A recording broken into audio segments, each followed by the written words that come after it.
हमारे प्रमुख त्योहारों में रक्षाबंधन एक महत्वपूर्ण त्योहार है जो कि संपूर्ण भारत में हर साल श्रावण माह के पूर्णिमा के दिन बड़े ही हर्षोल्लास के साथ मनाया जाता है। और जैसा कि सभी को पता है कि इस दिन बहनें अपने भाइयों की कलाई पर राखी बांधती हैं और भाई हमेशा अपनी बहन का साथ देने और उनकी सुरक्षा करने का वचन देते हैं। रक्षाबंधन के इतिहास की कथा भी बड़ी रोचक है। इस वीडियो में हम जानेंगे कि आखिर रक्षाबंधन क्यों मनाया जाता है और पुरातन काल से चले आ रहे इस त्योहार की शुरुआत कब और कहां से हुई। हिंदू धर्म में शायद ही ऐसा कोई व्यक्ति होगा जो श्री हरि भगवान विष्णु के प्रिय भक्त प्रहलाद को न जानता हो। राक्षस हिरण्यकश्यप के पुत्र होने के बावजूद श्री हरि भगवान विष्णु में उनका अटूट विश्वास, प्रेम और भक्ति तो सर्वविदित है। प्रहलाद के कुल में विरोचन के पुत्र राजा बलि का जन्म हुआ। तीनों लोकों में विजय प्राप्त करने के उद्देश्य से राजा बलि ने 100 यज्ञ करने का संकल्प लिया। इस बात से देवताओं में खलबली मच गई, क्योंकि यदि राजा बलि के 100 यज्ञ संपूर्ण हो गए तो वे इतने शक्तिशाली हो जाएंगे कि देवताओं का उन्हें पराजित कर पाना असंभव हो जाएगा। इसके उपाय के लिए समस्त देवतागण श्री हरि भगवान विष्णु की शरण में गए और इस समस्या के समाधान के लिए उनसे विनती की। भगवान विष्णु ने ऋषि कश्यप तथा अदिति के पुत्र वावन के रूप में अवतार लिया था। और जब राजा बलि अपने 100वें यज्ञ का संकल्प लेने ही जा रहे थे, तभी वावन देव राजा बलि के द्वार पर एक याचक बनकर दान लेने पहुंच गए।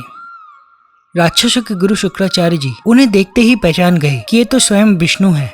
उन्होंने बलि से कहा कि ये विष्णु है, मुझसे पीछे बिना कोई भी वस्तु दान मत करना। परंतु राजा बलि एक महादानी थे। उनका संकल्प था कि उनके द्वार पर कोई भी याचक खाली नहीं जाना चाहिए। जो भी याचक उनके द्वार पर आए वो सदैव संतुष्ट होकर ही जाए। इसलिए वावन देव की 3 पग धरती मांगने पर राजा बलि ने उन्हें 3 पग भूमि दान दे दी।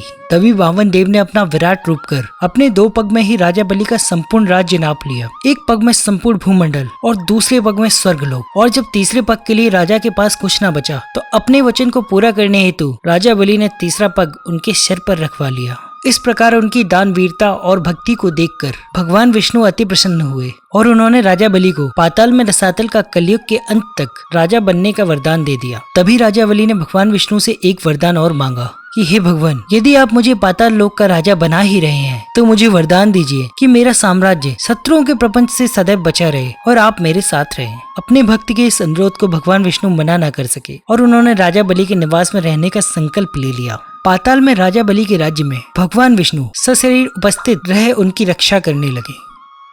इधर बैकुंठ में सभी देवी देवता समेत लक्ष्मी जी अत्यंत चिंतित हो गयी। तब इस कठिन काल में नारद जी ने माता लक्ष्मी को एक युक्ति बताई। उन्होंने कहा कि एक रक्षा सूत्र लेकर वे राजा बलि के पास अपरिचित रूप में जाएं और राजा बलि को अपना भाई बनाकर दान में प्रभु को मांग लाएं। लक्ष्मी जी राजा बलि के दरबार में उपस्थित हुई और उन्होंने उनसे आग्रह किया कि वे उन्हें भाई बनाना चाहती हैं।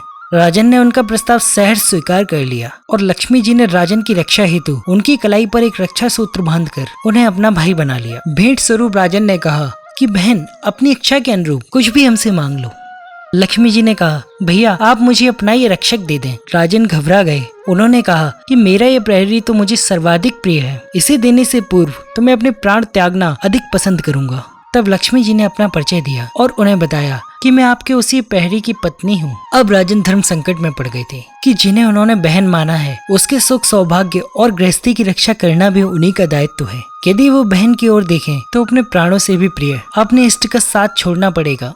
परंतु महादानी राजा बलि ने अपने स्वार्थ से ऊपर बहन के सुख को माना और प्रभु को उनके वचन से मुक्त कर माता लक्ष्मी के साथ बैकुंठ में वास करने की सहमति दे दी। बहन के प्रति भाई के इसी निस्वार्थ प्रेम के रूप में रक्षाबंधन का त्योहार मनाया जाता है। यह त्योहार भाई बहन के प्यार और आदर को दर्शाता है। यह त्योहार भाई बहन के बीच आपसी प्रेम और विश्वास को मजबूत करता है, जिससे उनके बीच एक गहरा बंधन बनता है। इस दिन भाई अपनी बहन से वादा करते हैं कि वो हमेशा उनका साथ देंगे और उनकी सुरक्षा करेंगे।